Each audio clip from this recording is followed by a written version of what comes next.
श्रेया अपनी छत पे पहुंच गई। उसे साउथ एक्स से निकलकर करोल बाग आना था। वैसे तो रात के 12:30 बजे ये डिस्टेंस 25 मिनट से ज्यादा का नहीं था, पर श्रेया चाहकर भी अपनी गाड़ी नहीं ले जा सकती थी, क्योंकि घर से बाहर 6 गार्ड्स सिर्फ उसको रोकने के लिए रखे गए थे। उसके दिमाग में एक यूनिक आइडिया आया। उसने पिंकी को फोन मिलाया। क्या हुआ तुझे? चैन से सोने भी नहीं देगी। शारा, तूने फर्स्ट रिंग में कॉल रिसीव किया है। You must be chatting with your latest boyfriend. So what? चैन से सेक्स चैट भी नहीं करने देगी? बाद में होल्ड कर उसको। अभी मेरी बात सुन, तेरी हेल्प चाहिए। यार तेरे मुंह से हेल्प वर्ड सुन के ही डर लगने लगता है। प्लीज जल्दी बोल। वो मैसेज पे मैसेज कर रहा है। अगर उसने कॉल किया और मैं बिजी आई तो ये वाला भी हाथ से निकल जाएगा। ये वाला? कौन सा वाला है ये? मैं ना तुझे इसका आधार कार्ड भेज दूंगी। अभी अपना बता ना, what do you want? Call my mom and ask her about me.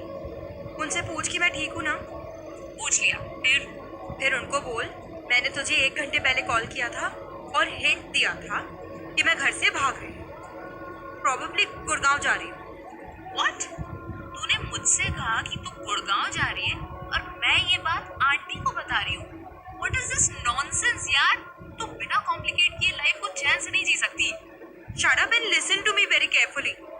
तू मॉम को हिंट दे कि तुझे लगा मैं घर से भाग के गुड़गांव जा रही हूँ। हाँ, पर तू गुड़गांव जा क्यों रही है? मैं नहीं जा रही ना, but do that for me please. Return में मुझे क्या मिलेगा? तेरी प्राइवेसी। मैं तुझे कॉल करके डिस्टर्ब नहीं करूँगी। Very smart. पर मुझे तू भूल रही है कि someone is waiting for your message। fuck, he's calling. Bye.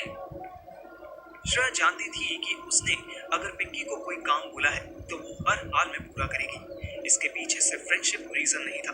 College time से ही पिंकी श्रेया को अपने बाप का क्रेडिट कार्ड समझती थी।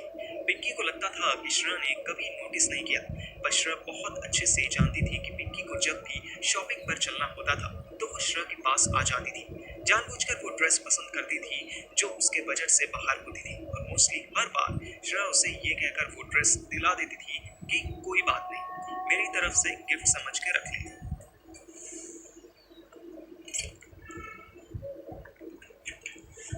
कहाँ गई वो? हाँ?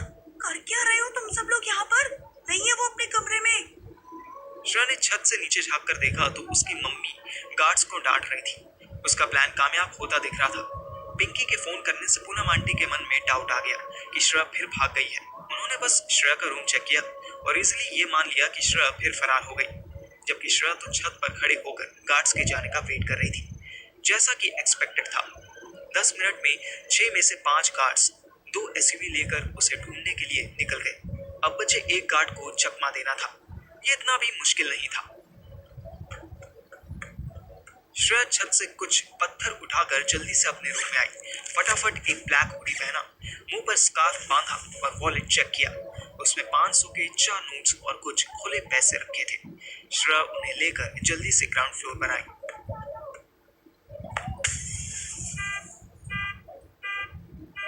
उसने गैरेज में खड़ी गाड़ी पर इतनी जोर से पत्थर मारा कि उसका अलार्म बजने लगा। गार्ड का ध्यान उधर चला गया। उसे पता था कार के शोर से उसकी मम्मी भी उठ जाएगी। श्रेया इस डिस्ट्रैक्शन का फायदा उठाकर फ्रंट डोर पर पहुंच गई। ब्लैक डोर के आगे अंधेरे में ब्लैक हुडी पहने श्रेया ऑलमोस्ट इनविजिबल हो गई थी। अब उसे इंतजार था मम्मी के आने का। 2 मिनट बाद ही वो आई और एक बेचारे कंफ्यूज्ड गार्ड से बहस करने लगी। श्रेया की किस्मत अच्छी थी, बाकी गार्ड्स अभी गए थे तो मेन डोर में लगा छोटा वाला डोर अभी बंद नहीं हुआ था। श्रेया उसमें से पास हो गई और थोड़ी दूर तक दबे पांव पैदल ही गई। थोड़ी आगे जाकर उसने करोल बाग की कैब बुक कर ली।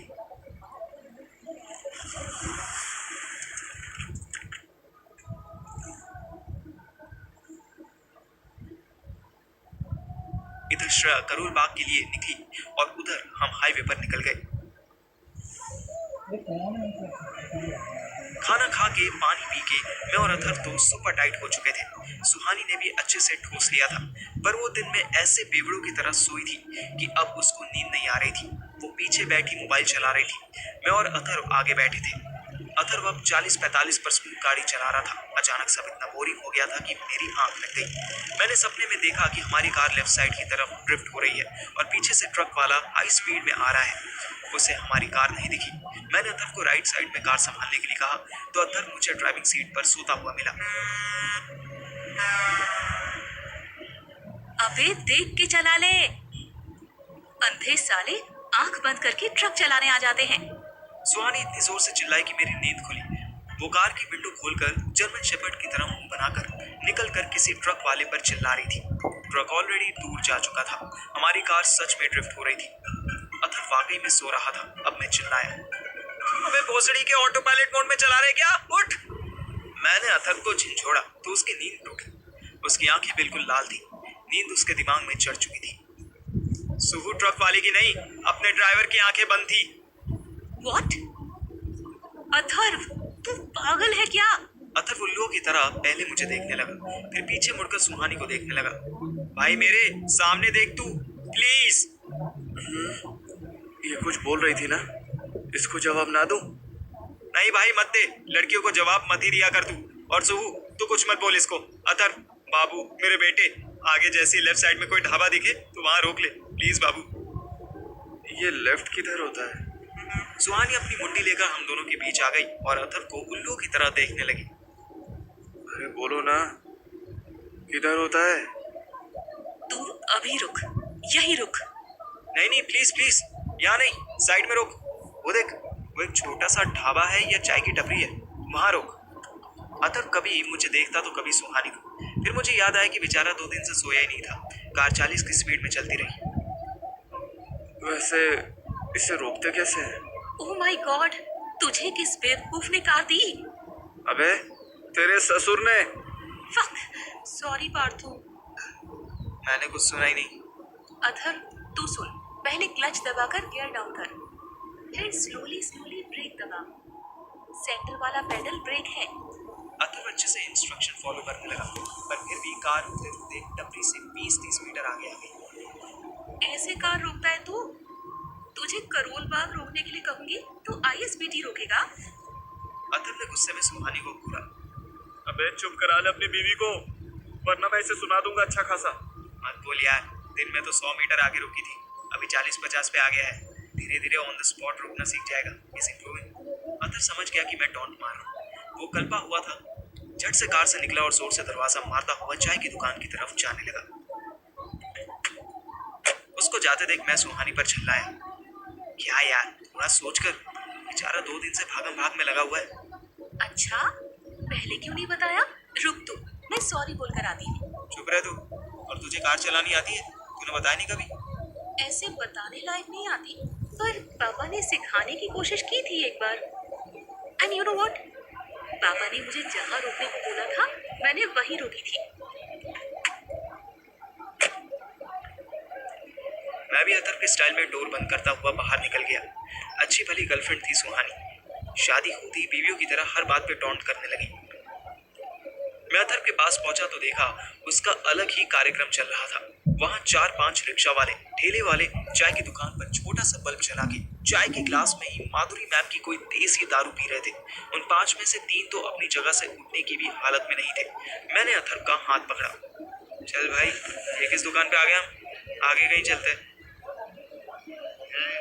दारूबाज लोग कुछ तो बोले, मुझे समझ नहीं आया। अथर्व उन्हें ऐसे देखने लगा जैसे सब एलियन हो। फिर वो फुल कॉन्फिडेंस के साथ चाय के काउंटर के पीछे गया और चाय का पतीला चूल्हे पर रख दिया। क्या कर रहा है बे?